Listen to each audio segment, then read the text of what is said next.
Hi everyone, this is Ezzy here, and we are going to learn about Heather Galler today. Heather Galler is a well-known, award-winning professional New York artist for over 23 years. Heather has painted many large-scale murals in restaurants, office buildings, and most recently the home of longtime art collector. Many collectors have over 30 Galler pieces in their own personal collection. So she's pretty famous. So I said she was a folk artist, but what is a folk artist? When most people think of art, they think of well-trained, famous artists like Picasso, Da Vinci, or Michelangelo. A folk artist is an artist who did not get trained in art school, but instead creates art about what is important to him or her in a way that is important to him or her. Folk art tells something about the person who created it, about their life, their family, or their culture.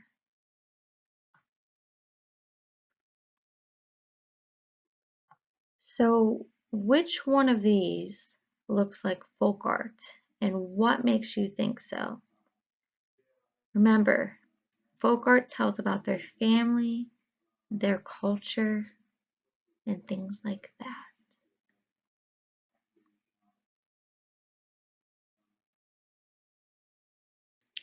Right. So the one on the right-hand side with all the bright colors, that tells a lot about somebody's culture, their interests. You can tell that they like birds and flowers and look at the bright fun jewelry and just the style of clothing that she's wearing. You can tell a lot about that person because of the style that they created it in. So the folk art on the right is our example from Heather Galler. Now, what can you tell about Galler from these types of paintings and things she paints? So if we're looking at all of these different paintings, you can tell a lot about her interests and things that she likes. So she paints pets, a lot of pets, so she must like animals. And angels, so maybe she's religious. Then we see a lot of landscapes and flowers. Now, when you look at all of these pictures, they're all filled with patterns and bright colors. When artists use bright colors, that usually means cheerful or happy. So maybe Galler's a very happy and cheerful person. We can always look at the artwork to tell a little bit about each artist. What do you notice about her landscapes? Well, we've already said that she likes to use very, very bright colors, which is true. So we know that about her landscapes. If you look further into them, you can see that there's a lot of lines and patterns. She repeats things over and over and over again.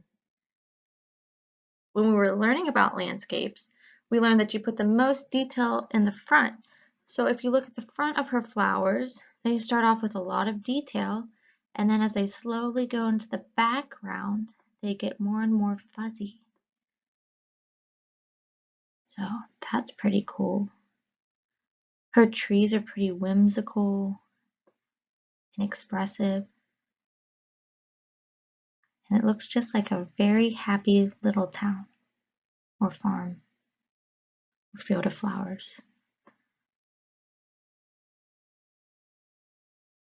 Okay, what else do you see in her landscapes? So we're really going to look in depth at her landscapes and try to use these for our inspiration. As you can see, she puts flowers up in her trees. That's pretty cool. Not all trees have flowers, but it's just a way to make them look happy. She uses a lot of shapes, tons of shapes, circles, lots of repeating circles and lines. That's one of the ways that she makes it look like it's moving. She uses wavy, straight, curved, all different types of lines. And repeating those patterns are a way to make it look like folk art. Okay, why do you think people like her paintings so much? So we'll take a few minutes and you can turn and talk, but why do you think that everybody is so interested in her landscape paintings compared to traditional landscapes? What makes them more interesting, or why do you think they like them so much? Or why do you think that they might dislike them? So please now take about 1 to 2 minutes to turn and talk to a partner and discuss this style